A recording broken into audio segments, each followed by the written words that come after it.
Kris Versteeg, 2-time Stanley Cup champion, creator of the clever app, Quench Hydration. What's up, buddy? How we doing? Did that enter your orbit? Like, you're not a hoops guy, but even that entered your orbit, right? The Luka trade? Well, what are we doing now? We're talking about the NBA, which, we can go into all the conspiracies. Yeah. You just trade a superstar to the Los Angeles Lakers. I know. When nobody's talking about the NBA because all they do is throw threes from half court. Yes. So, yes. That's what I'm saying. I can't discount this conspiracy theory. Like, this is one of the first times I can remember where I'm just in the conspiracy cave going, I'm waiting for something to break. 2 years from now, something's going to happen where some email's going to get leaked. Something's going to happen. We're going to find out that the Lakers rigged this thing for Luka. There's no other reasonable explanation for this. Yeah, Connor McDavid to Toronto. Yes, tomorrow. Well, that's not going to be a conspiracy. That's just a reality of the situation. That's just a reality. Yeah. When the Canadian dollar's worth nothing and the only team that can spend any money is the Leafs, then they offer Connor McDavid $20 million in a couple of years, and Edmonton's like, "Will you stay for 13?" And he goes, "It's time to go home. It's time to go and play at 7 o'clock, or as he calls it, 5 o'clock his time." I do want to ask you about. So he made it public, right? He's like, "It's always annoying having to move our game times to accommodate the Toronto Maple Leafs." I went, "Don't act like you didn't love it as a kid, Connor. You were a part of it all along." So he says it, but I am curious from a player standpoint how much it pisses guys off, because it pisses off fans big time, but you're actually creatures of habit, creatures of routine. This is like messing up the nap schedule. This feels like you're losing some home ice advantage. Did guys talk about it a lot with the Leafs? Yeah, it's talked about, especially when I was in Calgary, and then you're starting at an 8 or a later start because of the Leafs. It like playing at 8 o'clock is a lot different than playing at 6, 7:30, 7, right? You're just the way you go about your day. The day's longer. What time you sleep until the morning. So basically, your entire routine does get thrown off. I know everyone's like, he's whining about, but no, it is a real thing. And the second piece to it is you're putting Connor McDavid on at a terrible time now where no one else can watch him on the East Coast. But I've been complaining about that for how long? But now we got him at 7 o'clock. That was the thing. It was like early for them. It was the early start time. It was early, which I don't understand why weekend games aren't earlier anyways. Yeah. Like, why are the Leafs not starting at 5? Why is the games not early enough now where you could get, even more kids in the building? Totally. And try to figure it out that way. But, it's always kind of been pushed around that. But when I was playing, you're starting at 8:30, right? Right after the Leafs at 6 or 6:30, whatever it was. So, players talked about it. It's annoying for how they prep for games. At the end of the day, you are a pro and you got to do it. Yeah, it's fine. I will say this: you're bang on with the start times on Saturday. Like, I don't. If you really wanted to market Connor McDavid the best you possibly could, he would be starting his games at the latest at 9 o'clock all the time, right? And this is one of the difficult things is it's like we have other viewing options. I keep making this clear. Like, the NBA is talking about trying to shorten their quarters and go, that's too extreme. But baseball puts in the pitch clock. The most successful league in the world, the NFL, starts their games on Sunday at 1 o'clock. Even when the NHL has marquee games on Sundays, they start at 6 o'clock. That's the earliest that they get going. Americans start early. Yeah, they do. Like, if you look at the American teams, the big national broadcast American teams, they go early. Yet we go later. And I've never really understood that from the Canadian side, especially like ticket sales don't matter to the other leagues like ours, and ticket sales will never matter to Toronto. But to some of these other mid-market teams, especially in Canada, a day game could help even with ticket sales rather than night game if you want to get more kids in the building, get kids to the game, stuff like that. And an earlier game just will bring in more of a TV audience, I think, as well to your West Coast games. Yeah, no, I'm with you. I think that's actually one of the adjustments the league's got to look at, because it's hard when Connor McDavid's playing at 10 o'clock every night. It just is. It's horrible. Yeah. You can't finish the game. No, it's so and often. No kids are watching. No, what kid could possibly watch Connor McDavid on the East Coast? Like, you can't do it. Like, what is he? You got to be. It's like remember when we were kids? Actually, I think they still do it. They'd put the 18 plus thing on the TV with the little Canadian maple leaf around the 18 plus. That's basically what it is for Connor McDavid. 18 plus. It's 10 o'clock and later. Yeah. No, it's you want to be able to have everyone watch the best player on the planet. And For me, back to the start times, though. Don't you remember Sid back in the day when the American big broadcast got in NBC and we were playing, like when I was at the Hawks, we were playing a lot of games at 11, 11 Central Time, 12. And Sid even said, man, these afternoon games are brutal to get ready for because the prep in order to get ready for an afternoon game is even much different. What you eat in the morning, what time you get up. But eyeballs, that was always the best case scenario for people to watch the games. Yeah, no, that's the problem is that I think that if you tried to move a lot of these start times, and again, you mentioned it, that a lot of these American teams still do play during the day on the weekends. The only time that it really happens in this country is when it's hockey day in Canada. Like we do it once a year where we're like, okay, some of the Canadian teams are playing during the day, or at least all of them are. But yeah, is that I don't think that your labor force would be down with it because of the reasons that you just said. Like I think it'd be a hard pitch to them, even if they said, hey, we've got data to support that these earlier games are better for ratings, they're better for ticket sales, blah, blah, blah, that all the players would be like, man, it's going to mess with my nap. I don't want to do that. I'd rather just play at night. Yeah, no. And as you play, you play your first 11 a.m. game. I still remember we played the Red Wings. I was, throughout the game, like, holy, I am struggling. But as the year, you're like, I am struggling. But as the year goes on, you figure out your prep and how to get ready for it and what to do. Just like these football guys. I mean, they play out, 12, 2, 4. They got to play at different times as well, whatever supports their national broadcast. Yeah. And you can see that probably some guys like certain times better. I was always a player that liked around the 4 to 7 start the best, but you got to learn to prep for that. And as the year goes on, you figure it out. Yeah, that's just like me. I'm just like an athlete. I do Leafs talk after every Leafs game. You struggle at night. You're better in the morning.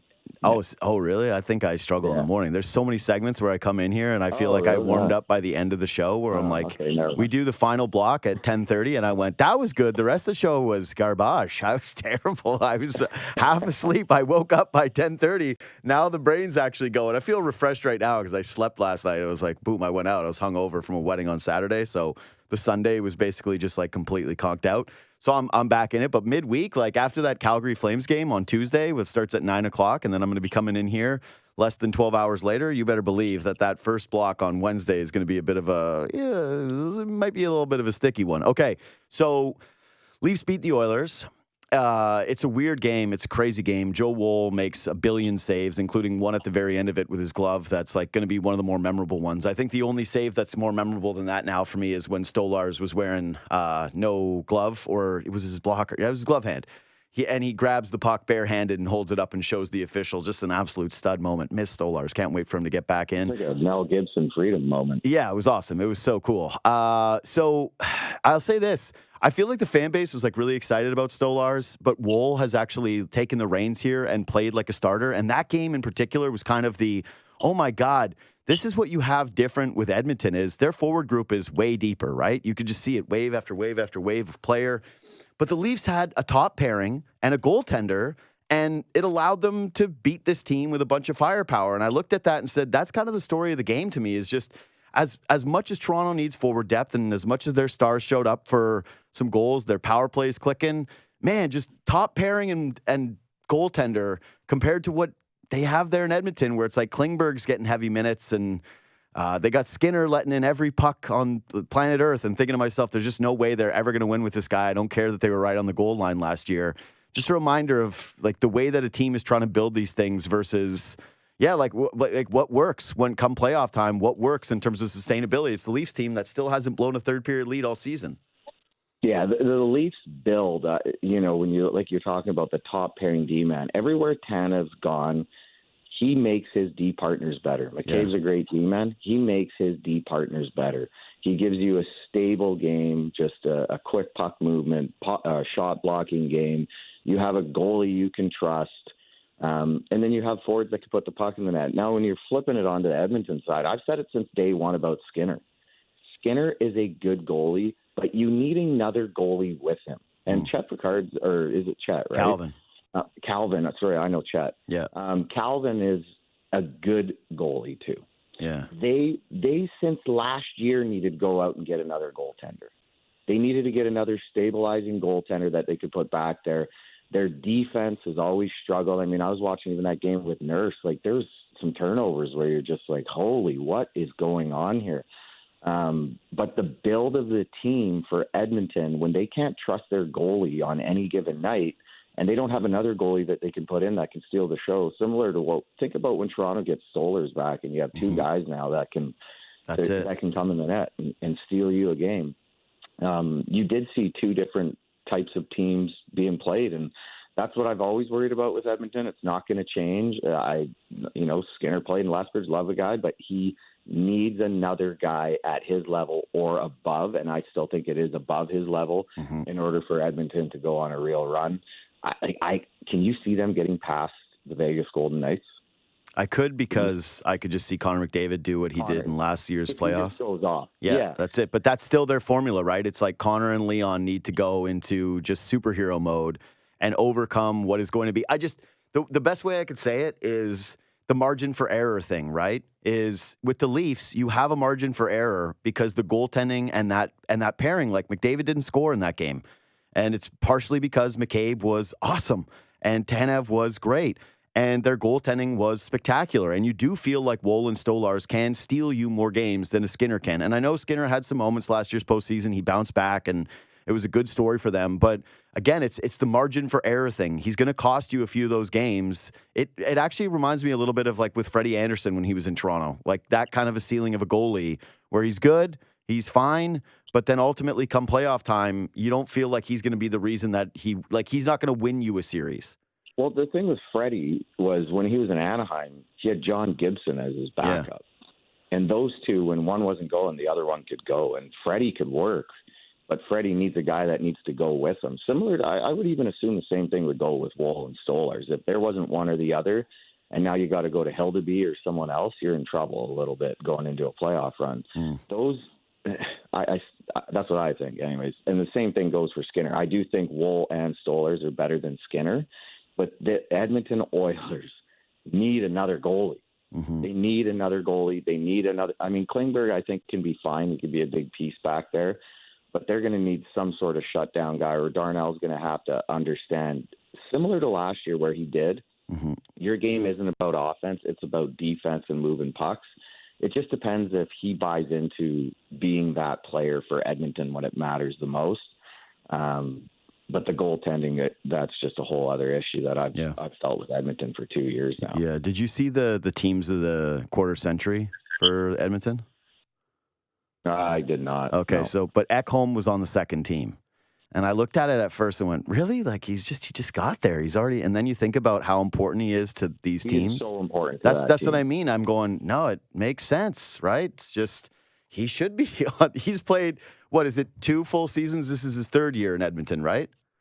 Yeah, it's his second. Well, he came in halfway through the year. So, third, so it's like this is the 3rd year that he's been there. And they're like, yeah, you're one of our most important 10 guys that we've ever had. He's or 12. Similar to a Tanev, right? Yeah. He is similar to a Tanev in the way they play, shot block, the grit they play with.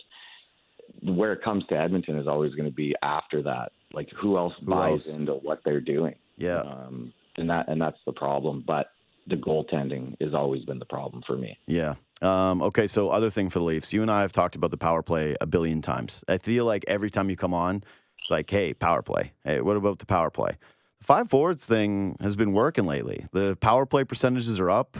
It really does seem like having Marner at the top is really workable, that he has a shot from up there and that the shot is allowing them to put bodies on the net. And you see what Nyes can do, kind of creating havoc around the paint. DeVar is obviously good there. They've had McMahon mix in over Morgan Riley, and he's someone who's like moved around. What are you seeing with the power play right now, how it's actually worked with the 5 forwards, or how it is operating with the 5? Yeah, the reason it's working is because Mitch can just manipulate the blue line so well with his feet, and he can give such great pass options either way. So it takes time as a forward when you go back to play that either quarterback role to learn how to manipulate the blue line, to create better shot selections, better one-time options, kind of the angles that give your flank guys better options. And Mitch is doing an extremely well job at that. And the other thing, like you said, his shot, he's not going to be the hardest shot, but he can find lanes through.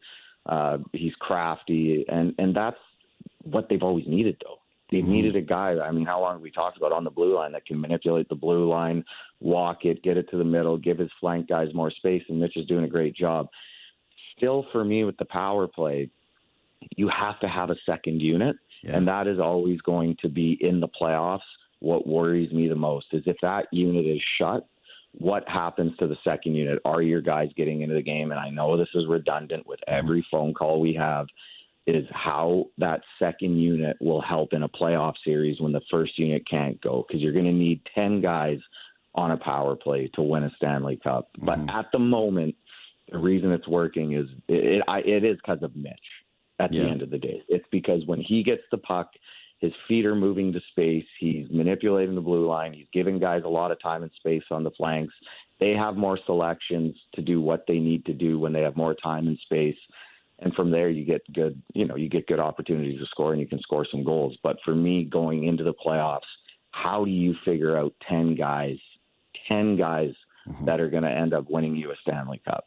That's always going to be my biggest problem with the whole thing. Yeah, and that's pretty much where a lot of those secondary guys that haven't done anything offensively this year, when they do get their opportunities, they're going to have to figure it out. Like Riley's had a down year, he's on that second unit. Domi's had a horrific year, he's on that second unit. Robertson, bad year, second unit.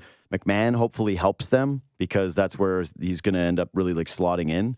I still want a superstar on that unit. Yeah, you probably do, but they have done that. They've let Nylander stay out on the ice for the entire power play. It just hasn't worked at all. I don't think that's the answer either.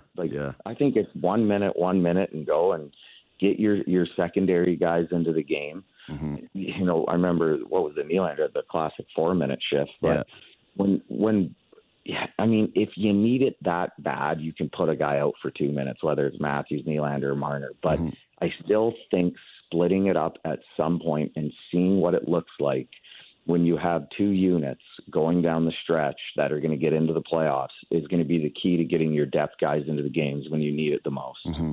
Yeah, I don't hate it. They actually try. I'm not going against this.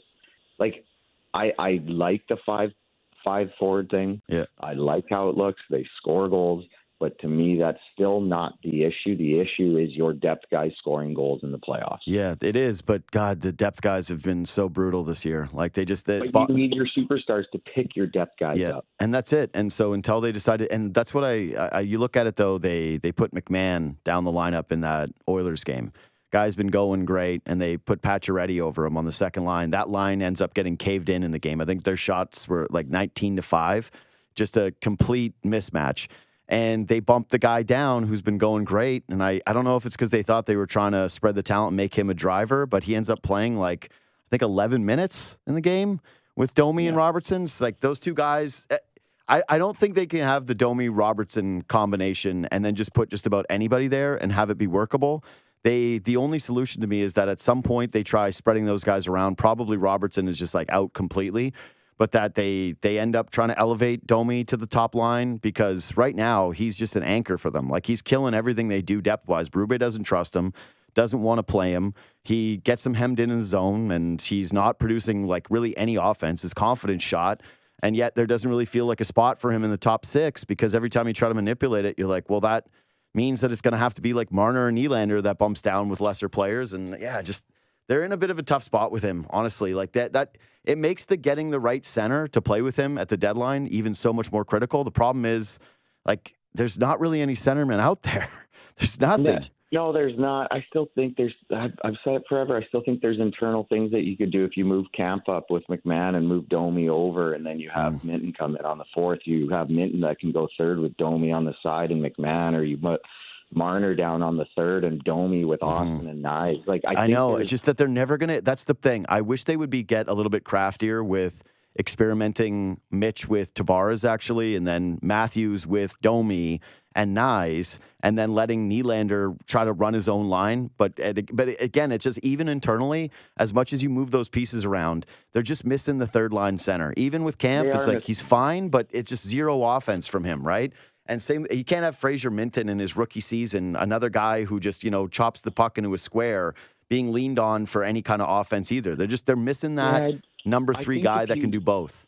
Yeah, back to what, you don't need your third line center to drive the offense. You need him to drive the defense and let your offense. If you put him with, if you put him with Nylander and Bobby McMahon, if you put a Minton there and let Nylander roam, you just feel like you have to be stable defensively You have to let him do his thing. I think the offense would grow if you had a Camp or a Mint in there. I don't think you have to have from the standpoint of, hey, you're there to score goals as our third line center. Yeah. You're there to create a stable base that allows our superstar to score as a third line against better matchups. But like you said, it's never really changed. So we talk about these problems because you've never seen really it change internally. So that's why it does make a third line center even more important at the deadline, or someone who could kind of give you some offense. But I think there is internal things you could do with your superstars throughout the lineup if you spread it out a little bit more, that got other guys a little more offensively involved with the defensive mindset first. It's just so weird that they've been so reluctant to try it. Like, it just makes you feel like the players have made a line in the sand and gone, we don't want to do it. Because I just don't understand why the coaching staff wouldn't have been curious at some point to say, hey, like, let's mix it up. Let's take a peek, especially when one game. Yeah, that's one game. Like one game, You're especially since the offense has been completely dry recently. Like, they scored 4 on Saturday, but before that, it's like 1-0, 1-1. You go, okay. A lot of nights where you're sitting on 1. More time shut out this season than like multiple years combined for them. So you would think, you blame the depth. Let's keep blaming the depth. You blame the depth. Well, the depth. I think it's both, though. The depth. Yeah, I think it's both. It's like your depth isn't good enough, and your stars are not accommodating enough to try and drive some of those guys' numbers up. And the big problem still remains that they gave Domi money and on this team, and like, this is why thank God the cap's going up, because hopefully we don't just stop talking about players' numbers obsessively the way that we do right now. Like, it's just too much a part of the game. I hate it. I hate having guys, you feel like they've got to make these massive financial sacrifices in order for your team to win. And I do think everybody should take like a little bit less to be in a winning situation. I think that people do that with normal jobs. So I don't think that it's like a far field thing to ask in professional industries like the NHL or the NBA. It's fine. Like, same thing. Quarterback restructures money to help a team win. I think that a guy on the NHL salary cap at the very top should take a little less to help his team win. If Sid does it, you can do it. But ultimately, I hate obsessing over the idea that Max Domi makes like literally not even NFL kicker money. And we are like, this is a huge screw up. It's just not good. No, and I'm a huge Max fan. I just think he needs to be utilized correct with the right players. And if he's not put in the situation, if he's a third line center with Robertson and McMahon or whoever they're going to throw him out there every time, gets killed. You're going to get killed. Yeah. Like, I'm fully on his side where he needs to play with guys that bring out why you signed him for that money. Yeah. Like, he needs to be in situations that allow him to create offensively, not just to go out there and hack it up as a third line center with guys that aren't going to create plays or going to do things. I think there's ways you could get him more involved, and they just haven't done it. Yeah, he gets a second PP, but I know they scored a goal the other night, but really, second PP on this team isn't PP. You're not getting out there. Yeah. You're not feeling the puck. You're not getting your chances to score all the time. You're not getting into the game. So we only got time for one more. You want to do JT Miller stuff, or you want to do Cap? Miller's fine. Or what's best? You lead it. Yeah, I'm doing Cap.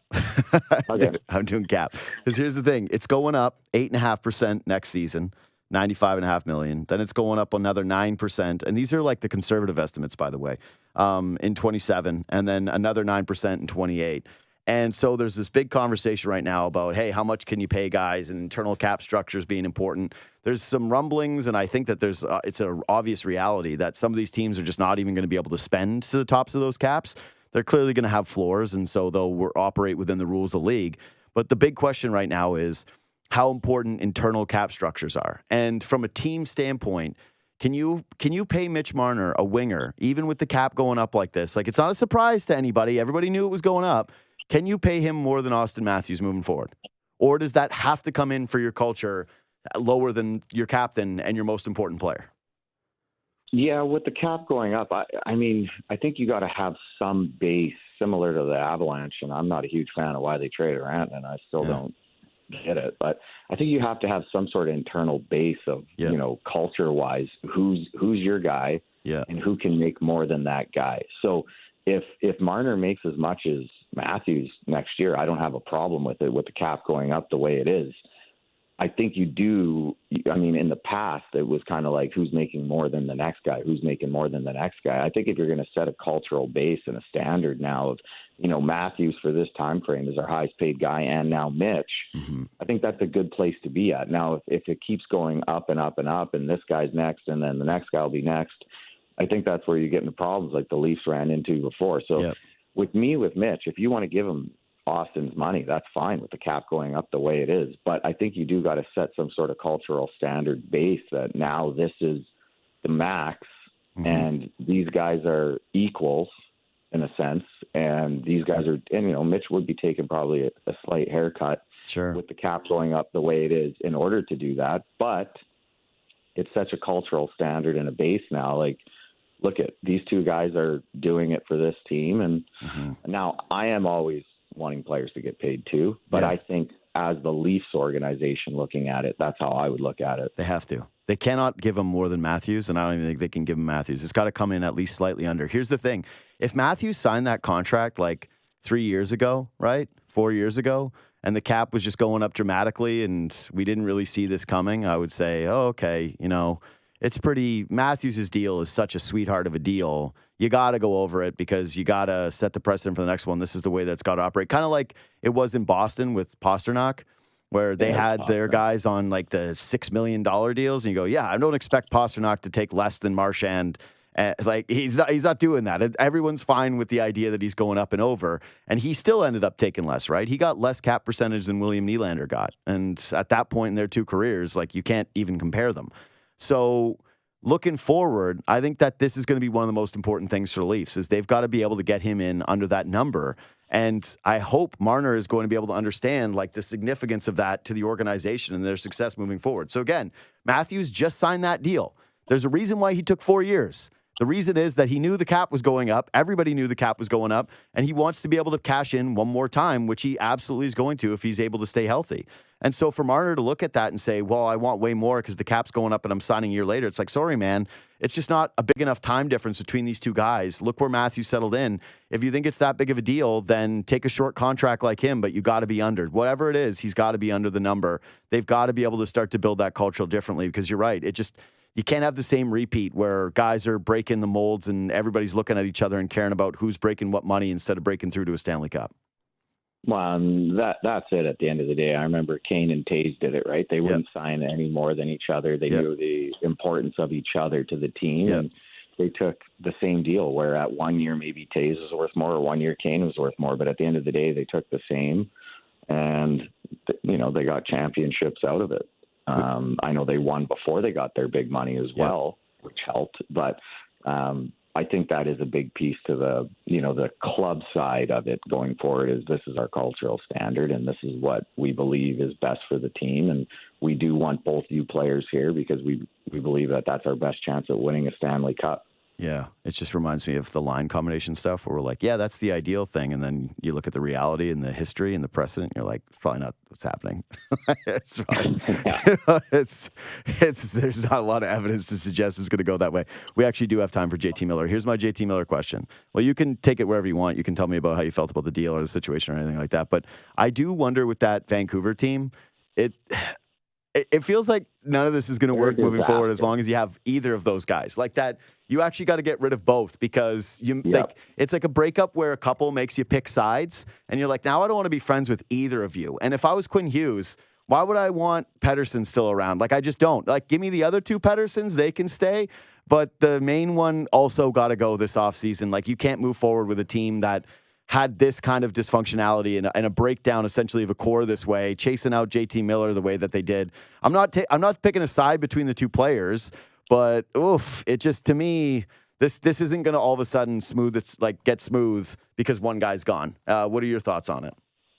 Well, first off, I love JT Miller. Mm-hmm. I love how he plays. I love his fire. You cannot just get guys who want to win as badly as JT Miller off the street. This guy is a competitor. If he calls guys out in the room and it gets a little too much at times, so what? So what? And like you said, there's now in the room, I don't know what happened there. I have no idea. But I'm assuming there's some guys on his side, some guys on Pettersson's, and now he gets traded. And the other guys are like, well, why not him? Mm-hmm. Right? So if you're talking about Hughes, maybe Hughes is like, well, okay, Pettersson's still here, but Miller's not here. But Miller actually wanted that internal win and drive more than Pettersson. Mm-hmm. But we kept a guy now that doesn't have that same fire. So if I'm Hughes, I'm asking out. To be honest, if I'm looking at it from a club side of the Vancouver Canucks, I'm trading all my top guys right now. Now, you don't want to push yourself into a corner where you don't get the return, but think about Hughes going to New Jersey. New Jersey has so many assets that they could trade back at this moment. Get him with his brothers, sure, go do that. But culturally, as the Vancouver Canucks, I mean, I would be looking at trading all my top guys and trying to completely rebuild, even though that's never been Vancouver's strategy. They've always been a retool on the fly type of organization because I think they want as many seats in the stands as possible. But inside that room, I don't know how they move forward with the one guy and not the other. I'm in the camp of you got to trade both. Yep. Refresh, and then look at your captain and say, do you want to be here during this rebuild? Yeah. And if not, these are these options for you and what we can do. Now, you're never going to get a player probably like Hughes again in the draft or a trade. That's the thing. I can't trade him. But can he be there for, like, is the Vancouver Canucks a cup contender right now? No, but what I'd be saying to him is like, hey, we've still got goaltending. We have you. And we're going to try to move Pettersson. Do they have goaltending, though? Yeah, maybe not. But, like, I don't know. I'm still high on Demko. Like, I think that the injuries. I'm high on him, but he's hurt a lot. Yeah, I know. That's it. Do they have, after Hughes, who's their D? Yeah, Hronek. Who's Hronek? Like, who are they a cup contender in the next year or two now? Get rid of Miller, even, keep Pettersson. Are they a true cup contender? Not a chance. Yeah. Not a chance. And if you look at what happened, and now you got rid of Miller, you brought in Hedl. Yeah, Hedel's a third-line center. He's okay.